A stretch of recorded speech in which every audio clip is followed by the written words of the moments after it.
Hi, welcome to this week's roundup, and we've actually got quite a few bits and pieces heading our way, or have headed our way over the course of the last week, a lot of them updates. So, kicking off with WRC9, we've had two updates for this, and I've done a video on this one, so I'll link to that down below. I'll also link to the update details as well. The first update was around the FIA Rally Star mode, which is some up-and-coming DLC that basically runs, or will be used to run a competition very similar to the old Gran Turismo Academy.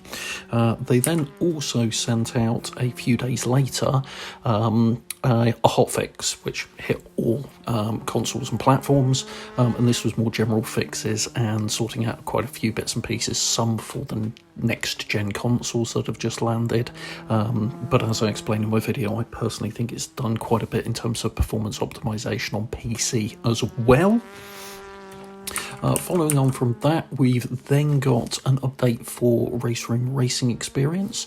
Most of this is around tweaks to the penalty system, pit limiters, a few other bits and pieces, a fair number of physics tweaks, nothing massively overall, just little bits of pieces here around gearbox ratios, etc, etc. Again, I'll post a link to the full thing down below, so check that out.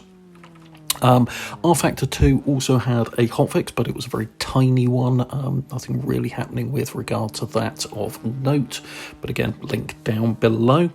Those people waiting on console have also now got the Assetto Corsa Competizione 2020 World Challenge DLC pack that landed on the 27th of January, so if you were waiting for that one because you had to wait a little bit longer for that, it is now out. Remember, that brings two new vehicles, so we'll get the Ferrari 488 GT3 Evo and the Mercedes AMG GT3 Evo along with Imola. So I did a review for that on PC, so check that out if you want to know a bit more about what's included in that content-wise. We've then also got some news that there will be a specific Le Mans game coming. So Motorsport Games and ACO have joined together to form a 10-year exclusive license for video games, now part of the Le Mans joint venture, as well as the Le Mans eSport series and the 24 Hours of Le Mans virtual eSport event. Now, Motorsport Games have brought us in the past the NASCAR titles, not particularly great, but they are the studio that's also responsible for the upcoming BTCC game, so it'll be interesting to see what happens here. I'm hoping it doesn't mean an end to LaSalle as a track in terms of availability and other titles, and it's just around the 24-hour event itself, but it remains to be seen exactly what that will bring. And then finally, we've had an update for one of my favourites, Art of Rally. I've not had a chance to play this particular update myself, as it landed fairly late last night. So looks to be fairly minor, and again, I'll pop a link down below. We're looking at a few bug fixes around here, and the main improvements are that the odometer stats are now include driving in free roam. You've got a change method of recording odometer stats, and a link has been added to the screenshot folder from the extras menu. That's really about it. There is also some cross-platform testing in terms of leaderboards, which are currently in beta as well. So you've got all of that down there.